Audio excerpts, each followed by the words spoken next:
Hi everyone, today I am with Mr. Anurag Saxena, who is the Director of Investors Clinic, Gurgaon branch. Hi sir, how are you? Hello. So today we'll be discussing about 30 second Serenia plots. So as per the audience, जो भी हमारे questions रहते हैं एक investor point of view से कि क्या चीज़ें हमें invest करनी चाहिए, is it a good product or not, क्या challenges हम face करते हैं, तो अनुराग sir will be sorting it out for all of you. Thank you, sir. You're welcome and thank you for giving me this opportunity, Bhumika. So my first question will be, sir, why to invest in plots and what are the advantages for it? देखिए सबसे पहले we as Indians must understand that there are multiple investment asset class where Indians invest.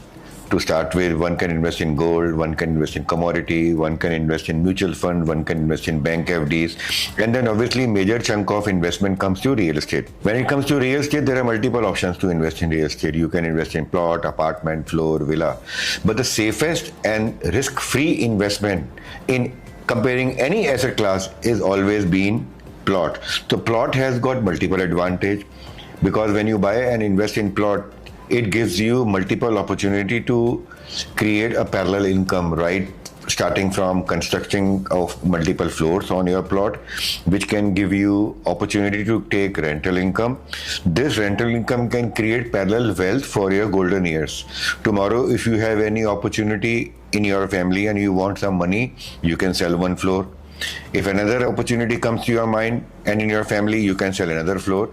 If you want to retain one floor for your future second home opportunity, then you can retain one of the 4 floors which you can make on your plot. Right. So with plot, in case if you do not construct, plot is the safest investment as I mentioned. If you can sell it anytime when you want to, and plot always gives you highest appreciation as compared to any asset class comparing across the globe.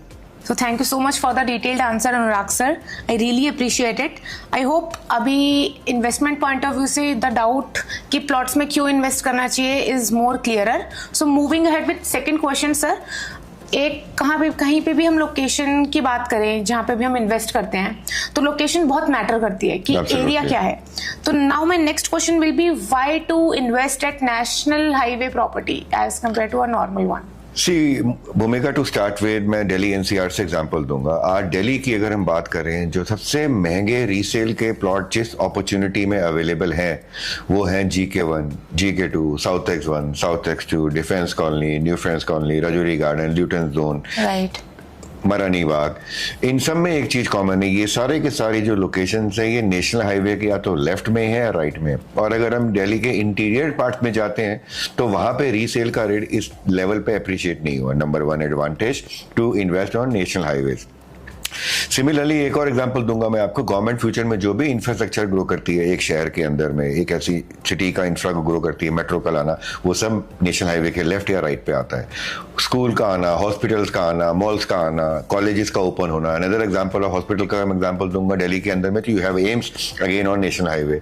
तो national highway पे अगर आपकी plotted development में आप invest करते हैं, that to एक gated community हो जिसमें क्लब और एमिनिटीज भरपूर हो, तो उसका प्राइस फर्दर अप्रिशिएट होगा. तो नेशनल एडवांटेज पास में भी एडवांटेज दिया है इन टर्म्स ऑफ एप्रिसिएशन.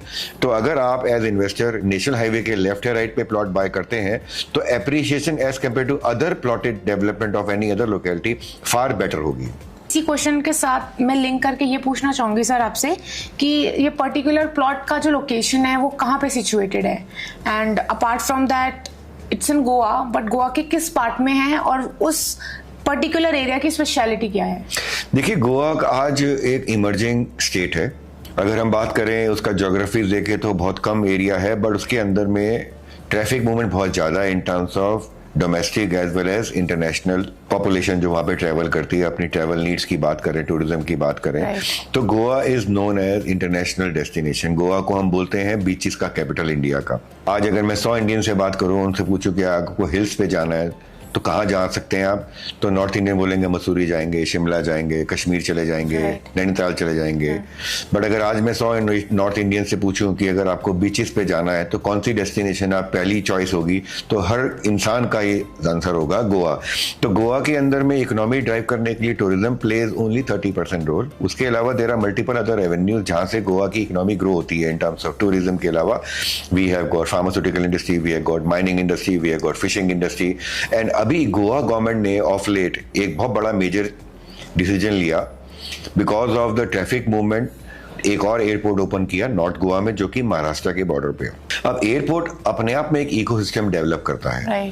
हम सब जानते हैं दिल्ली और गुड़गांव के बीच में जो दिल्ली एयरपोर्ट है, आज अगर ये दिल्ली एयरपोर्ट फरीदाबाद के बॉर्डर पे होता तो जो गुड़गांव आज है वो शायद आज फरीदाबाद होता। अगर यही दिल्ली का एयरपोर्ट गाजियाबाद बॉर्डर पे होता तो जो गाजियाबाद को एडवांटेज मिलता वो शायद गुड़गांव को नहीं मिलता, तो जो आज गुड़गांव को मिला है। तो महाराष्ट्र गोवा के बॉर्डर पे अगर हम एयरपोर्ट नया ऑलरेडी 2022 में चालू हुआ था जिसका नाम मोपा एयरपोर्ट है, तो 40 किलोमीटर महाराष्ट्र और 40 किलोमीटर गोवा का जो डायमीटर है इसके अंदर सबसे ज्यादा एडवांटेज होने वाली है। और गोवा गवर्नमेंट ने सबसे बड़ा इनिशिएटिव क्या लिया, not one not two but there are multiple initiatives. Goa के मोपा रीजन के अंदर गवर्नमेंट के इतने जबरदस्त इनिशिएटिव है in terms of boosting the employment. Number 1 वहीं पे फिल्म सिटी आने वाली है। नंबर 2 मोपा एयरपोर्ट के पास ही एरो सिटी आने वाली है मोर देन 200 एकर्स के अंदर में। नंबर 3 IT के बहुत बड़े पार्क्स आने वाले हैं जहां IT कंपनीज ऑपरेट होंगे in time to come. Number 4 industrial hub आने वाला है नॉर्थ गोवा के अंदर, अगेन मोपा एयरपोर्ट के एरिया के अंदर में। नंबर 5 BCCI का क्रिकेट स्टेडियम आने वाला है। नंबर 6 एक बहुत बड़ा अम्यूजमेंट कम थीम पार्क आने वाला जो फर्दर टूरिज्म को बूस्ट करेगा। एंड मोस्ट इंपॉर्टेंट, हम सब जानते हैं कि गोवा एक इकलौती स्टेट है जिसके अंदर कसिनो लीगल है, लेकिन अभी कसिनो होता है पानी पे। अब गोवा गवर्नमेंट ने 270 एकड़ का लैंड ईयरमार्क किया अगेन मोपा रीजन के अंदर में, गोवा मोपा रीजन के अंदर में, जहां पे गवर्नमेंट प्राइवेट भी प्लेयर्स को अपॉर्चुनिटी देगी गोवा कैसीनोज बनाने के लिए ऑन लैंड, एंड गोवा की गवर्नमेंट खुद बनाएगी। डेल्टिन एक ब्रांड है गोवा का, डेल्टा कॉर्पोरेशन जिसको ओन करती है, उन्होंने अपना 90 एकड़ के अंदर ऑलरेडी कंस्ट्रक्शन का वर्क कैसीनो का स्टार्ट कर दिया है।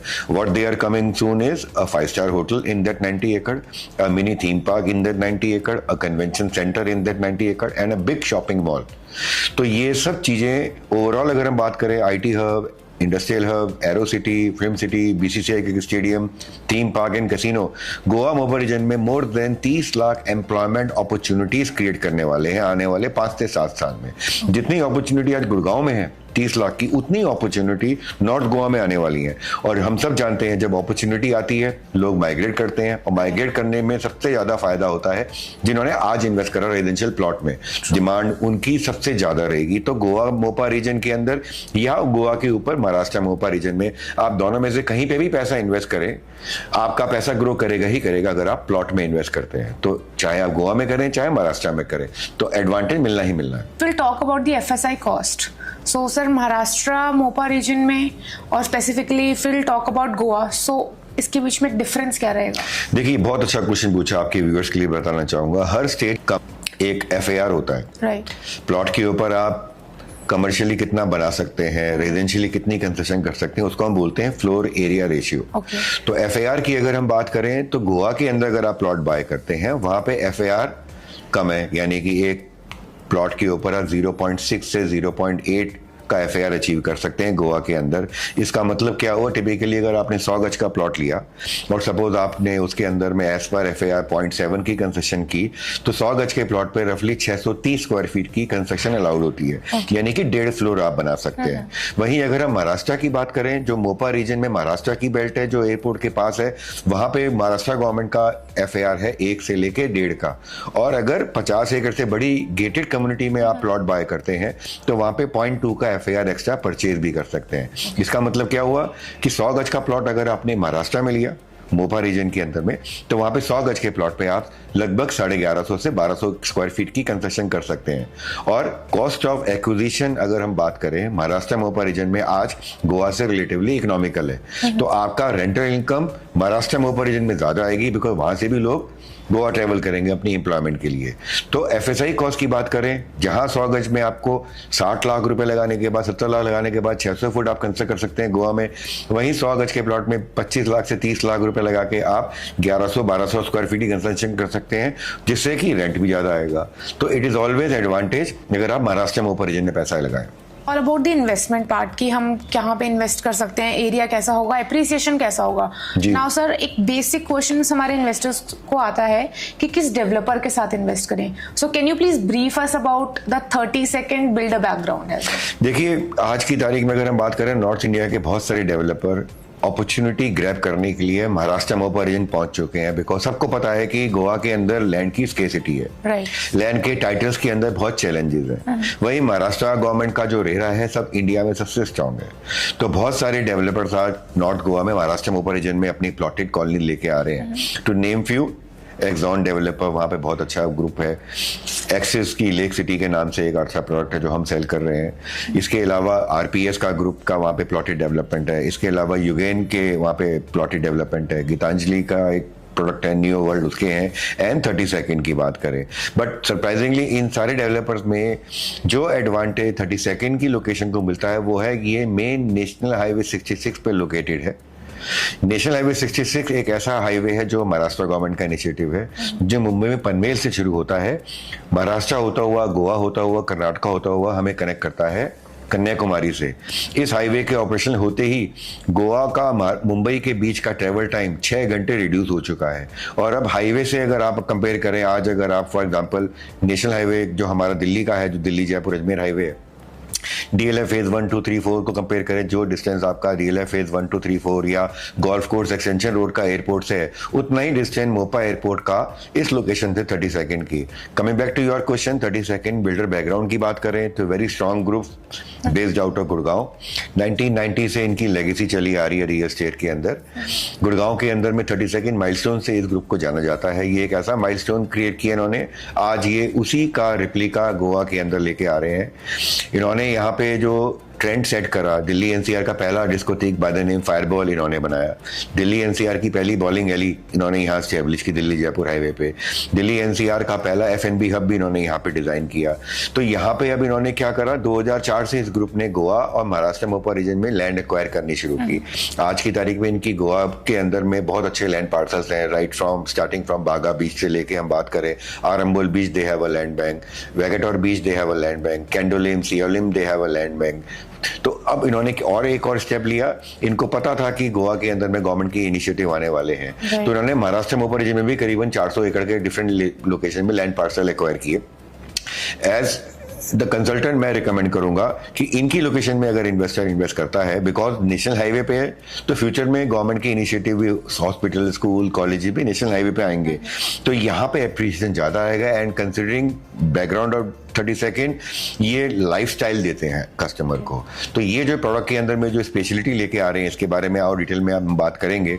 तो कस्टमर को इस प्रॉपर्टी में इन्वेस्ट करने में मिलता है पीस ऑफ माइंड, बिकॉज एक रेप्यूटेड डेवलपर की प्रॉपर्टी में वो बाय कर रहे हैं, एक गेटेड कम्युनिटी में लिविंग में बाय कर रहे हैं, जिसको फ्यूचर में 5 स्टार ऑपरेटर ही ऑपरेट करेगा।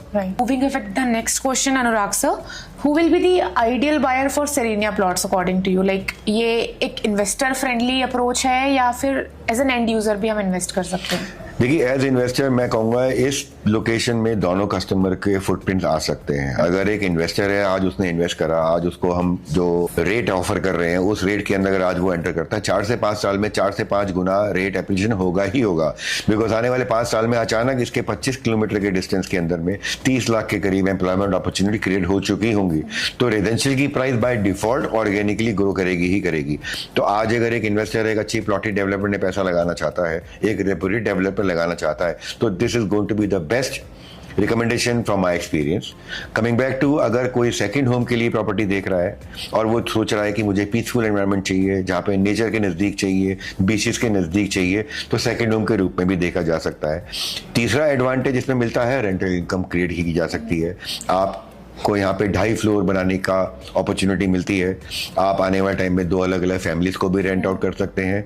फ्यूचर में डेवलपर इसी प्लॉटेड डेवलपमेंट के अंदर में एक 5 स्टार रिजॉर्ट भी लेके आ रहा है, तो आप उस 5 स्टार ऑपरेटर को भी अपनी property leasing point of view से दे सकते हैं। अपना रेंटल लें, जब तक आपके गोल्डन ईयर शुरू नहीं होते हैं, it could create a parallel income. और जब आपके गोल्डन ईयर्स आए और आपको सेकेंड होम चाहिए, तो आपकी प्रॉपर्टी आप ही के नाम पे है, आप उसको यूज कर सकते हैं एज योर सेकेंड होम। तो इस लोकेशन में एप्रिसिएशन प्लॉट टू प्लॉट भी पॉसिबल है, प्लॉट से रेंटल इनकम भी पॉसिबल है, और सेकंड होम के लिए तो आइडियल लोकेशन है गोवा। परफेक्ट. सो सर मैं आपका ज्यादा टाइम वेस्ट नहीं करूंगी. Moving ahead with the last question. जी. So for someone who is planning to you know like just buy a villa, और वो इस प्लॉटिंग डेवलपमेंट पे एक विला एस्टैब्लिश करना चाहते हैं, so what kind of infrastructure and as per the society वहाँ पे लोकेलिटी किस तरीके की आएगी? देखिए, ये टोटल जो सिरेनिया प्लॉट्स हैं 32nd ग्रुप के, इसका टोटल जो लैंड एरिया है 57 एकड़ का है. अभी हम लोग इसके फेज 1 में अर्ली बर्ड एडवांटेज कस्टमर को दे रहे हैं, जो कि सिर्फ लिमिटेड 100 कस्टमर्स के लिए है. तो आप 150 गज का प्लॉट जो यहाँ पे अगर आप बाय करते हैं, यहाँ पे 2 साइजेस में प्लॉट अवेलेबल है, 150 एंड 200 गज, 20,000 रुपए के रेट में प्लस अदर चार्जेस मिला के करीबन 24-25 हजार रुपए का रेट आता है. तो 150 गज का प्लॉट आपको 34-35 लाख का पड़ता है. तो इसमें अगर आप इन्वेस्ट कर सकते हैं, फ्यूचर में आपको जब लगे विला बनाना है तो डेवलपर की, कंस्ट्रक्शन टीम की असिस्टेंस आप ले सकते हैं. They will give you 3-4 designs और आप अकॉर्डिंगली अपना डिजाइन चूज करके उसमें अपना विला बना सकते हैं, अपने इंडिपेंडेंट फ्लोर बना सकते हैं. अब आता है इसका यूसेज क्या होगा. सेकंड फेज में डेवलपर यहाँ पे 5 एकड़ के एरिया के अंदर में एक 5 स्टार रिजॉर्ट लेके आने वाला है. उस रिजॉर्ट का जो क्लब बनाने वाला है वो टॉक ऑफ द टाउन होने वाला है. करीबन 20 से 25 करोड़ की इस क्लब के अंदर में एमिनिटीज आने वाली है. Right, indoor games, outdoor games की बात करें, ओपन सिनेमा की बात करें, आप रॉक क्लाइंबिंग की बात करें, गोल्फ सिमुलेटर की बात करें, गोल्फ कार्ट से आप ट्रेवल कर सकते हैं, ब्रांडेड कार के साथ आप ट्रेवल कर सकते हैं. यहाँ पे कंसीयर्ज सर्विसेज सारी जो 5 स्टार होटल देता है वो आपको यहाँ मिलेंगी. तो जब ऑपरेटर अगले 3 साल में यहाँ पे स्टार्ट कर देगा अपने ऑपरेशन, तो आप उसी टाइम पे विला बना के कंस्ट्रक्ट करें. आप ऑपरेटर को भी कीज दे सकते हैं, तो ऑपरेटर आपको रेवेन्यू शेयरिंग मॉडल पे आपको रेंटल देना शुरू कर देगा. और अगर आप खुद यूज करना चाहते हैं, आप खुद भी यूज कर सकते हैं. आप इंडिविजुअली किसी फैमिली को रेंट आउट करना चाहें तो फैमिली को भी रेंट आउट कर सकते हैं, because it is going to be a gated community. तो जो भी पोस्ट डिलीवरी, जो भी प्रॉपर्टी की मेंटेनेंस है वो ऑपरेटर ही करेगा, तो आपको मिलती है peace of mind.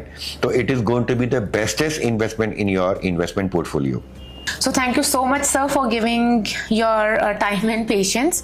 All of the questions, as per the investor point of view, after watching this video, they'll get more clarity कि Serenia plots में क्यों invest करना चाहिए, how useful it is.